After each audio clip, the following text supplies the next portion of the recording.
You are the average of 5 people that you spend the most time with. You must have heard this quote from Jim Rohn over a zillion times. But my friend, that one piece of advice can completely change your life. Welcome guys to The Inspiring Talk. My name is Vijay Gautam. I'm host for this show. Each week I interview today's most successful and inspiring personalities to help you realize your inner potential.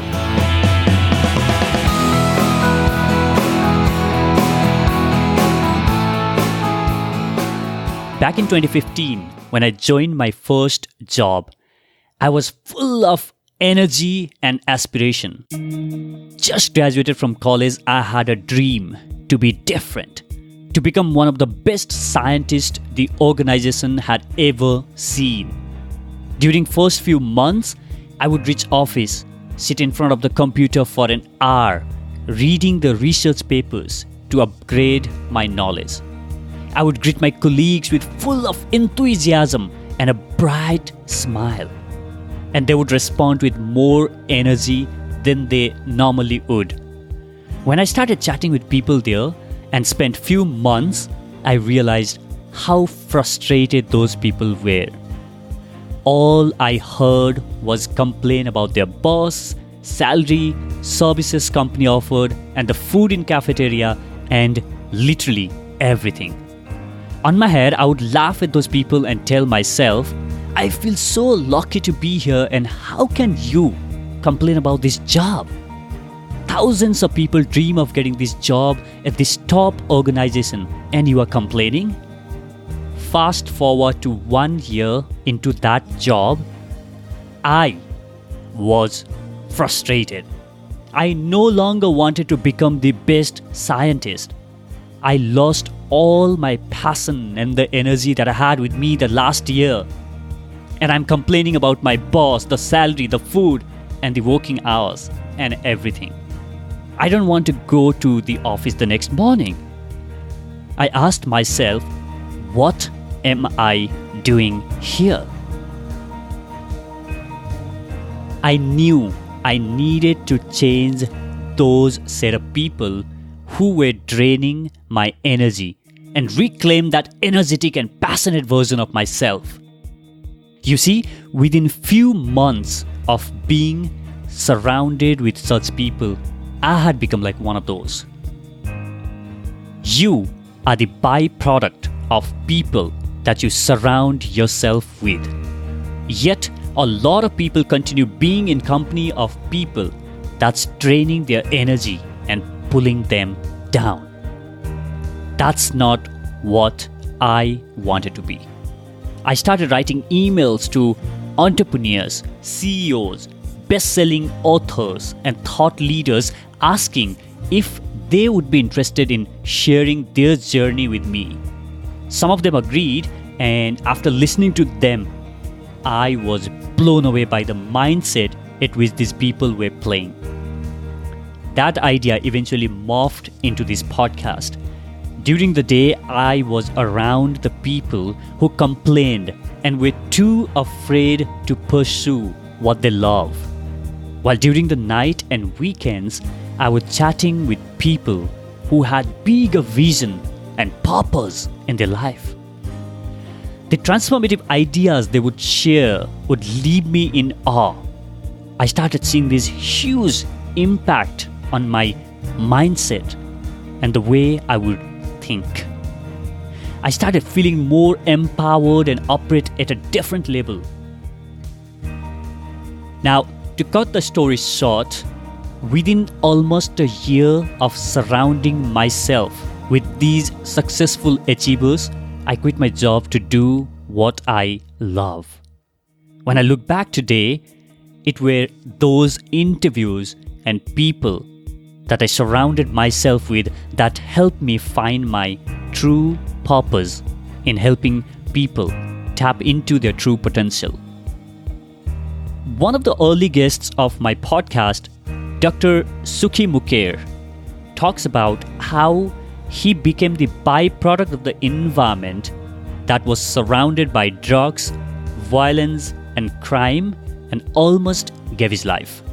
Children are either parented or parented, and my parents loved me immensely, and they just weren't around enough. And so you become a product of your environment, and you think that success looks like this thing that's out on the street with, people that are like, drug dealers and criminals and people like that. And as a young child, you think, well, maybe if I do that, then I'm happy and I'm successful. The short of it was I was not a happy child. I was not fulfilled from within. And I thought that if I achieved these things on the outside, then I would feel happy and fulfilled. And so I embarked on that journey to a point where, I had addictions, I hit rock bottom, and I became depressed and I became suicidal, and I actually tried to take my own life. And I share this in my book, Beyond Body, Beyond Mind. It's the first few pages of the book where, I was 18 years old, and the thought, it's interesting when you get to a place in your life where the thought and the idea of taking your life is more appealing than actually living. And I had a failed suicide attempt, and then when it was a procedural, failed suicide attempt. But then in that moment, the idea of staying was a little bit more appealing than taking my own life.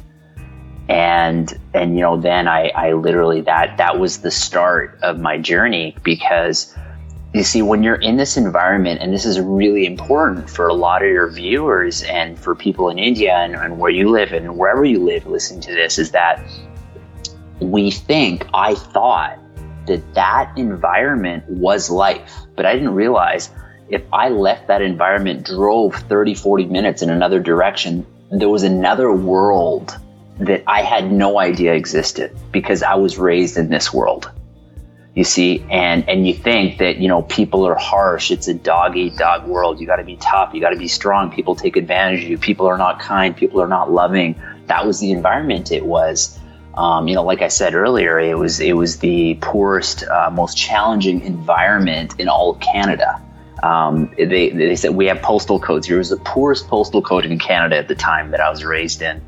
And, the short version is, on the other side of it, here I am since 26 years later, I now live in the most affluent and abundant community in Canada.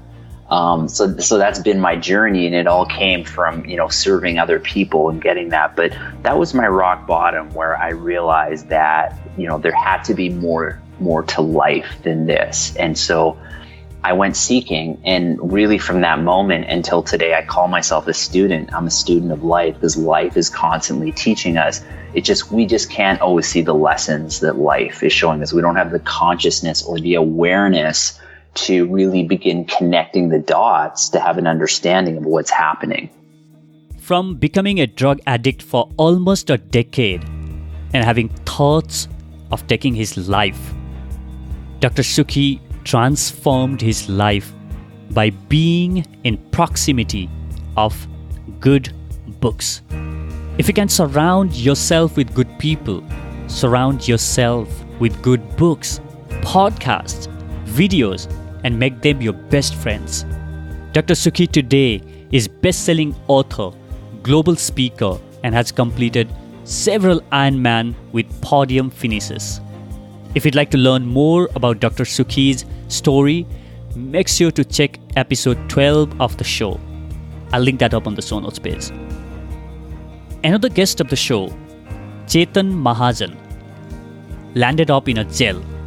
He was surrounded by people charged for criminal offenses. That's definitely not the type of people you want to hang out with. So here's how Chetan managed to keep himself busy and not spend much time with those people. I mean, I was sleeping on the floor. I was surrounded by people who were, accused of various kinds of crimes. And I was eating jail food. I was talking to those guys in the local dialect. And I was there. So then the question was, how can I survive this and how can I make something good of it? And, initially that whole fear of how will I survive and how will I manage was overcome. My father turned up. He spoke to the jailer. I was put in a slightly different ward. So that whole, uncertainty became a little less, and the fear of being mistreated or beaten up or anything. I mean, I knew that I would be safe and secure and I would get food. And strangely enough, the biggest problem inside jail, once you've taken care of your security and your food, is boredom. Because you have nothing to do. It's digital detox. You don't have your laptop, you don't have your phone, you don't have any friends to talk to. Family also can visit only once a day, and my family was in Delhi. So, my father, my brother, my brother-in-law, lots of family people came in and visited, turn by turn. But even they would come for half an hour, 1 hour in the day. The rest of the time, I was entirely on my own with absolutely nothing to do. And that's when, I could have I had a choice to make. I said I could have, gotten depressed, and I could have, just kind of put my head down and said, why me? And kind of blamed the whole universe. Or, it was the choice I did make was to say that I'm going to make something good out of this experience. Even though this sounds like nothing good can come out of it, I will turn this around. And so I started looking at what were the positive, constructive things I could do while I was in jail. The first of those things was running. I was a runner. In fact, the morning I got arrested, I had gone out for like a 7-8 mile run in the local park in Bokaro. Because we were training for a marathon, my wife and I. And so I started running. I started reading a lot because that's one thing I've always wanted to do. And as you know, in our busy corporate lives, we never have the time for it. And the third thing I started doing was writing. Now, writing was something I was new to. I'd never written or published much before, just one odd article. But I just felt like, that was one more constructive way of being able to make something good out of it, was to just write everything down. So I wrote down the stories of all the people around me. I wrote down, what was life in an everyday basis in a jail. I wrote down what were the systems and processes, how money came in, how drugs came in, what were the different kinds of criminals and what were the privileges various criminals had over the others. I'm using the word criminal generally, but this was a district jail, so it was a jail of under trials. But those were really the three things based on which I was trying to keep myself sane, was reading, writing, and running. And and when I left that jail, I had like 2 full notebooks full of scribblings. Wow! So it took me a month to get even bail, and that was really the inefficiency of my employer. But I finally did come out, and when I came out, it was end of January. I'd spent Christmas and New Year's inside the jail, and I'd come out with these two thick notebooks, which were full of my writing. Even if you are faced with a situation where you can't avoid or cut negative people in your life, you can always feed your brain with great books or find a new passion to invest your time on. If you'd like to listen to Chetan's story, check out episode number 60. Jim Rohn said, it's those 5 people that you spend most of your time with. But today, it's not only those 5 people, but also the people that you follow online the most. A lot of what you believe and act today is influenced to a greater extent by people you follow online. If these people are not the ones that's helping you become best version of yourself, it's time to get rid of them. Unfollow them.